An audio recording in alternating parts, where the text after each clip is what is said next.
And welcome back to Shogun 2 Fall of the Samurai with the Fall of the Dragon Empire mod. Last time around we conquered the north, which is all the way over here. Right. Completely under my control. I'm also setting it up so it'd be kind of a research center for me, because a lot of these extra slots have been made into libraries, and they provide extra technology rate for my civil technologies. You start with 40%, I believe. We're now up to 56. For the military one, I've already been able to boost that one up to 70%. Currently working on military logistics. 10+% ammo and 4% extra unit replenishments, which is going to work very well in provinces that we just conquer, where we cannot actually recruit any of the troops that we currently have, and so they will just add to the overall status. With that, so as the goal that I set for the campaign was to rout any imperial any faction in Japan that falls under the imperial banner. So as we can see here, it's basically everyone who doesn't like us. So we control most of the north. I think at this point I have, well, I can actually see what I've got. I got 34 provinces. Not all of them here, of course. We have quite a few in China. But we control most of the north of Japan. And then our allies control most of central Japan. Now we just need to conquer the south. Actually, just last turn was the Sacho Alliance last area here in the province of Tosa, and they were just taken out, so they're no longer in. So their vassals are free, but for how long? Probably not that long. So my ally has actually been on the what's it called? Defensive for a long time. They've been fighting back and forth here, and slowly but surely the Nobioka clan has gained ground on them, and as we can see right here, they're about to gain even more. We have quite a tattered clan or army that is sitting in the castle, with a total of 5 armies sitting outside ready to take that castle. So we're about to lose Bichu. Good there that they added the U at the end. Otherwise, that would have been strange. Right, so they're slowly but surely losing territory. We have our other ally, the light blue faction here as well. I'm sure they're going to be dragged into the war as well soon enough. But we need to aid these guys, and we need to rout any imperial support. Since this is the last clan, really big clan, actually, otherwise I think all the other imperial supporters are these small islands, which are, held by one clan. This one is actually, I believe, pro-shogunate, but otherwise it's a few islands off the coast here. So this is the clan we're gonna go for. Rather than go straight head on and try and fight, like take the bull by the horns and fight them here, I'd rather actually strike behind their lines, where I think they're a lot weaker, and we can do a lot of progress really quickly and just cut away at their economic base. And if I take this island here in the south really quickly, the only point really they have to cross is right here. It's a great choke point to hold. And once this island is secure, I'm sure they're gonna falter so much here that my allies could just march in and take over the rest. And then there's a few small, getting out to Tagashima, and I think there's only actually, and Goto Island. I think those are the only 2 other Japanese factions that we need to end. So I've already assembled my fleet. Like last time though, we're currently in fall, so once again, it's poor planning, but also, traveling such far distances with these ships that have taken... It takes for this one to get here, it takes 2 that way, and if we go from where we started over here, that's 1, 2, 3, 4. So it takes 1, 2, 3, 4, 5, 6, 7 turns to travel to this area right here.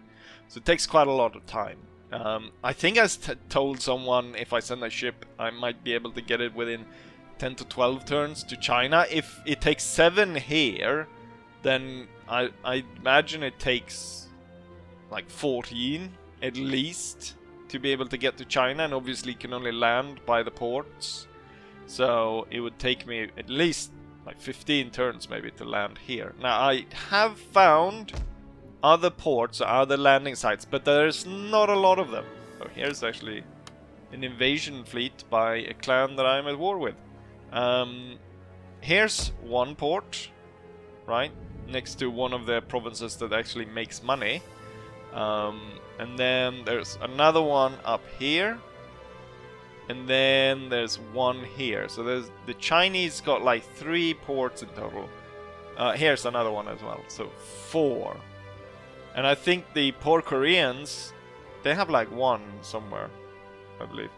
I've seen 1 Korean port somewhere. There. That's the Korean port. For some reason we don't get to see the sort of trade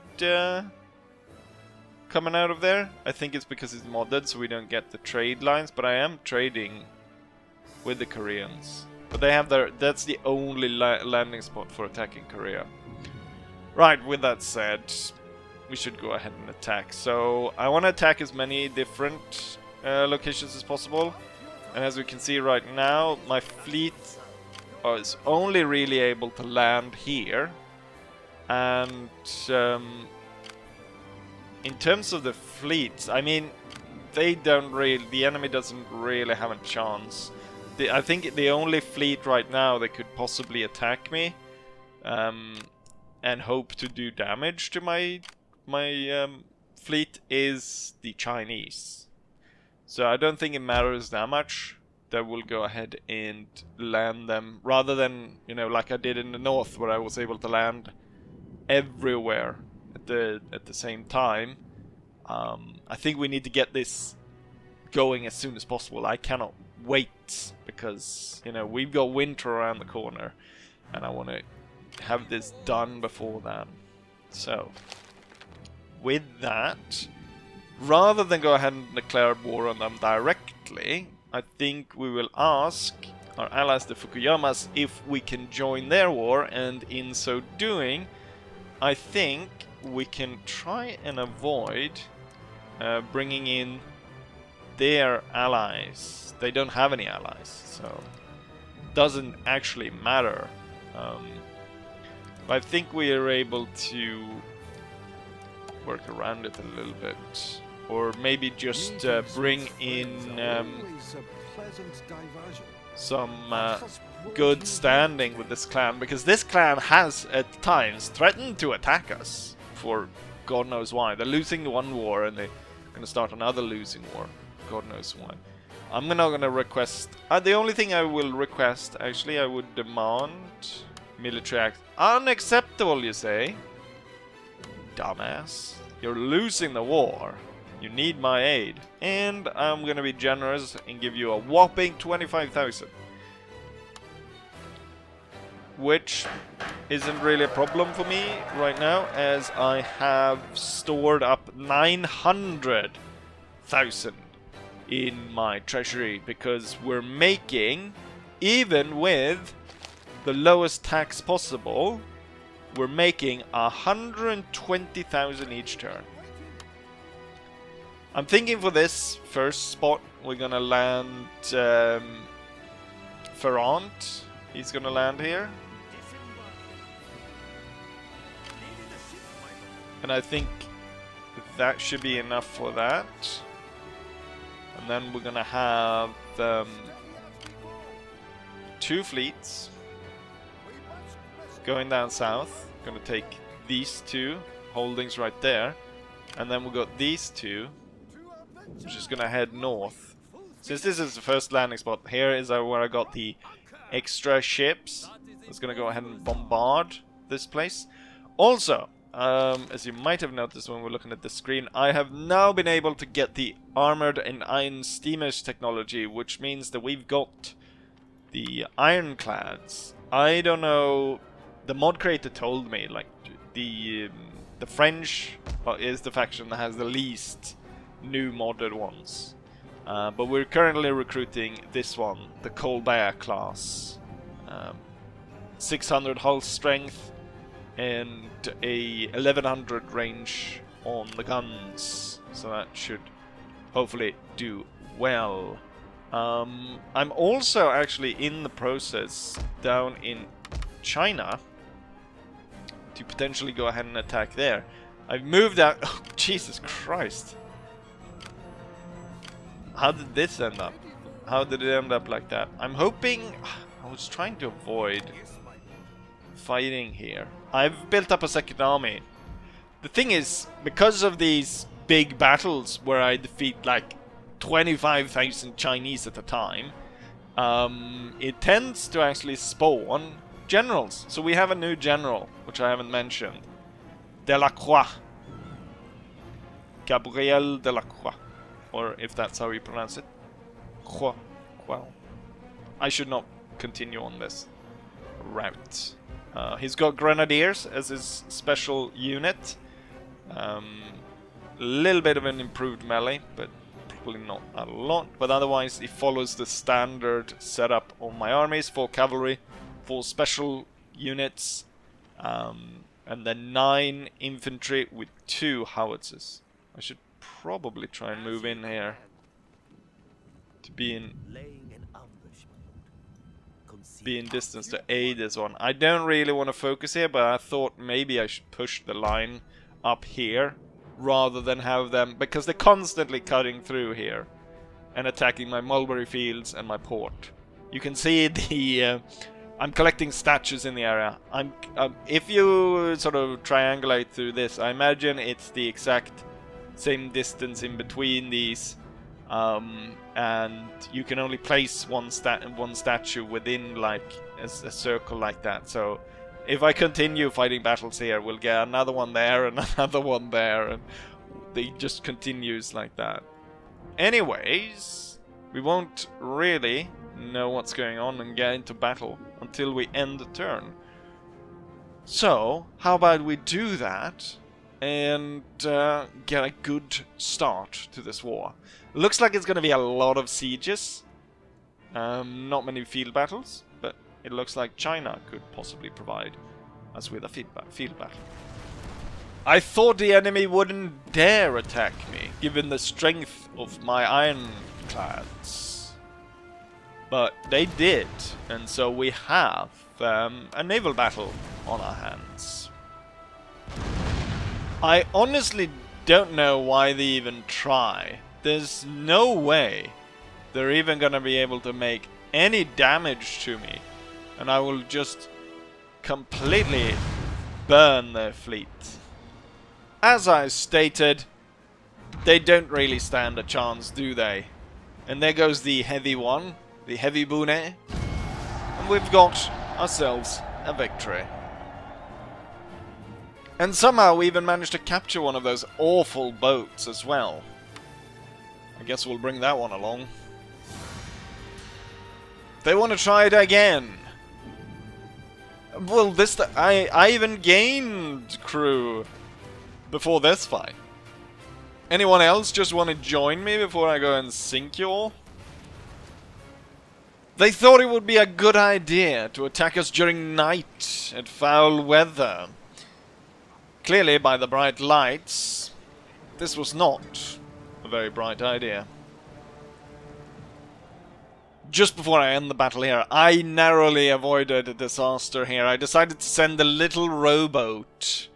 Send it right into the fighting, hoping to lose it, hoping to have it burnt so I wouldn't have to drag it along. For some reason, though, my general and faction leader decided, you know what, I'll board the little boat and I'll go straight with it to hell. Luckily enough, he survived, even with my attempt to have him killed. Okay, now it starts to get ridiculous. This is a third fleet. And are they even gonna allow me to play anything else than naval battles? This time around, I make sure to keep my admiral safe, even though he does his darndest to get killed. I mean, come on! After that harrowing night of constant naval attacks, we wake up to seemingly every single trade lane being raided. With that, we also have an army that's come out to meet us. I feel like bombarding the... it's one of those towns, is it? All artillery. That's going to be interesting. Did quite a bit of damage on us last time we went up against an enemy like that. Maybe I should go up to the port, take a look at what we got there before I land my troops. Right, there was nothing. Can you go out there? Oh no! Not the agent, goddammit, the army! Maybe I should land the agent first. Wait. Oh, now I landed another agent! There we go, there's the army. Maybe I should land the agent that came with this then as well. Could be a good idea. Oh yes, land him far away from the rest of them. And then you can bombard the fort as well. Boom. Wonderful. Right, let's have the two other fleets. Then move to the next area. Oh, no. What are you doing? Oh, there's another stupid fleet, is there? Look at all these ships that I collected last night. I like these ones because they can deploy mines. They should definitely make a modern ship of any kind that could possibly put mines out. So I like that. But the thing is, when you're fighting in the open sea, they're not very useful. And right now they're slowing me down. I can't remove this one because my faction leader has decided to set up on it. God damn it. I'm not gonna fight another naval battle. That's annoying. So, guess I'm not gonna land there then. We're gonna march into here, or sail into here. Go zigzag through those guys. Not able to round the corner, of course. And then ready to land here next turn. Daily news. We'll run into Japanese. What's it called? You know what? If I attack here, I think they might flee. They won't. God damn it! This is the 5th naval battle. Why do you think you have a chance? I was so done with naval battles, I forgot to even show the battle. Right, let's go ahead and go into this port then. Oh, barely any. This is why we... God damn it. Oh, dropping off the agent first.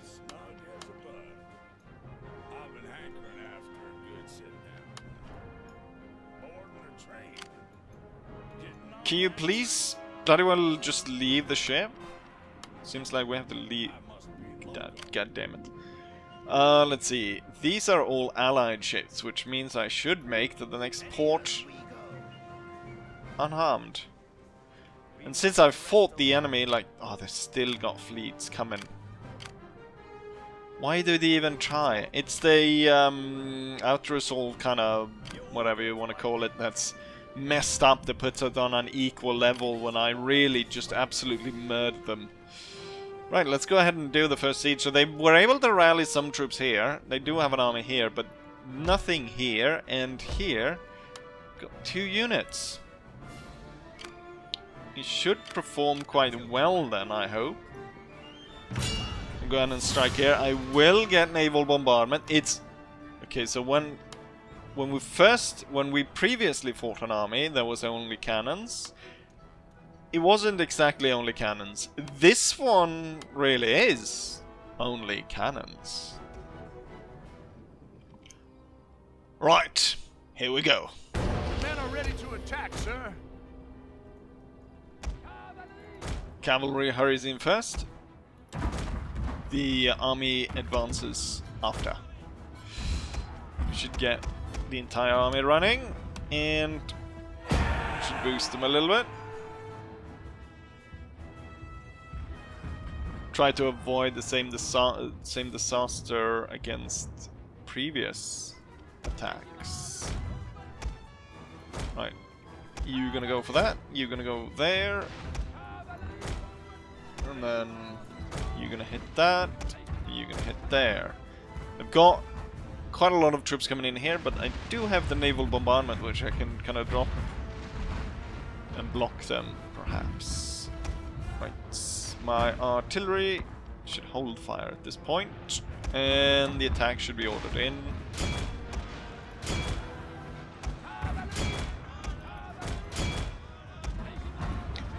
Maybe I should specifically have targeted this unit. Doesn't seem to have mattered, because I still managed to kill 50 of them in rapid succession.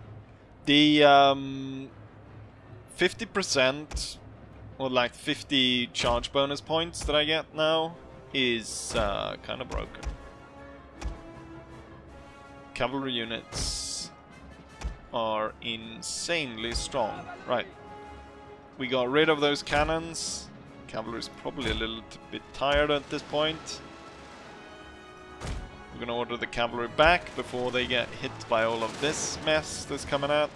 And I'm gonna order the cavalry back here as well.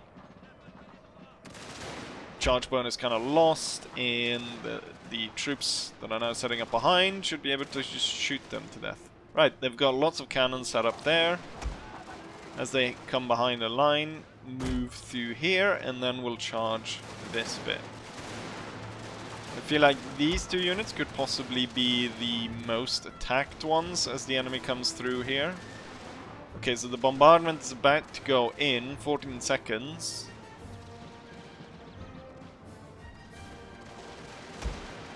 Well, this is actually perfect alignment here for when they just kind of cross the ridge there. I told my artillery to hold fire. I'll order them to open up fire again.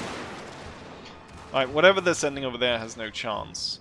And these, I want them actually to start to come over the lip of the hill here. And I should perhaps order these guys forward just a little bit, so they're right there on the tip. And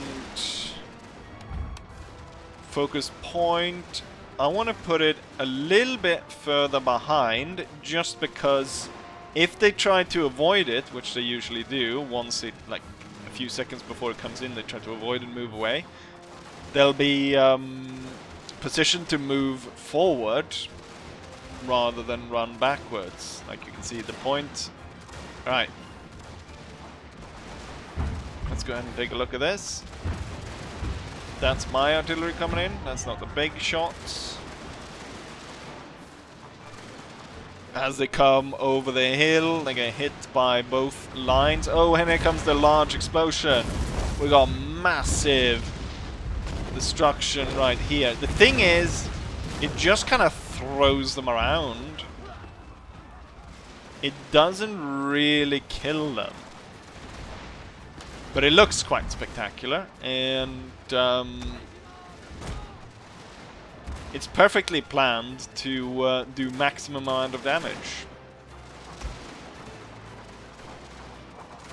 And even with all of that, they keep coming. And if they wait for another 1.5 minutes, they'll be hit again. How is this bastard still fighting? Bombard that one instead. The cavalry is tired, so I feel like sending them in here now could possibly cause unnecessary casualties among them. Sending them against the cannons, that will be quite an easy target. They're sending them up like one by one.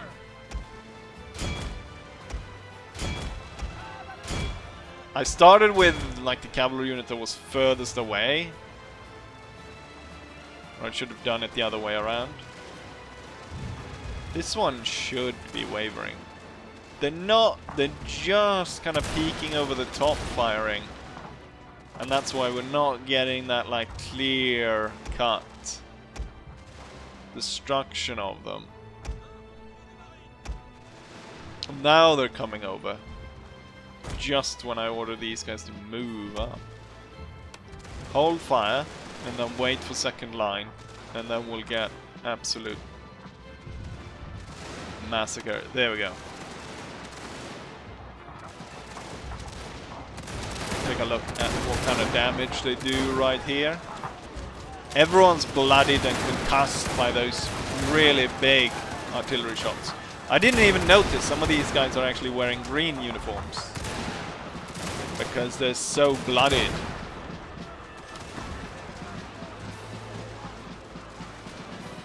The slaughter is immense. And they're all retreating. Right? I want as few of these guys to make it back to the castles as possible. These guys actually stood and fought quite well against us. Like, not a lot of them ran away. Which I like. Because that means very few of them will make it back home to the castle. Horrible things to do. Wishing death upon everyone. Let's go after these. And you can go after the archers. And you can kind of go after that one. And then these two will be caught within these two cavalry units anyways. And hold the artillery as we're now sending in our cavalry to chase them down. And with that, we've won the first battle, and this should hopefully actually make it so that capturing the castle is only going to be like an out-resolve.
Here's the result of the battle. It was a decisive victory.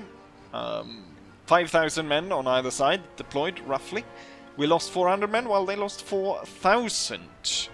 I killed about 40 of my own men. Probably stray fires as I send in the cavalry at the end there. But overall, pretty good victory. Marines do a lot. Quite surprised actually that the Marines end up in top when the cavalry had full reign of riding in and slaughtering them. Where Marine actually gets 700 kills. Wonderful. With no losses as well. Kirkman's Marines. I had my doubts because they don't have the long range, but they are performing really well. The enemy retreats to the castle, or whatever left of the enemy, I should say. And it's not actually allowed to resolve. Very disappointed. Very disappointed indeed, but I will be able to bombard it, and I've got the all the other things that I can do to this castle to take it out. And should I? The thing is, I've played now for an hour. I feel like that's enough for the first one. For the second one, what I will go ahead and do is I think we'll continue I'll do this siege. But otherwise, I think we'll continue directly after, and I'll do no play in between. I think that's the best way to do this, even though there's going to be a lot of sieges and stuff. There still could be some armies hiding among these trees and could ambush us, so we're not completely out of the woods yet, although so far it seems like this invasion is going really well. And I even expect that we will probably see, within a turn or two, we'll see peace offers being presented by the, what they called? No Bioka clan. And with that, I will be saying what I always say. Hopefully you guys enjoy this, and hopefully I'll see you guys for the next one. Bye.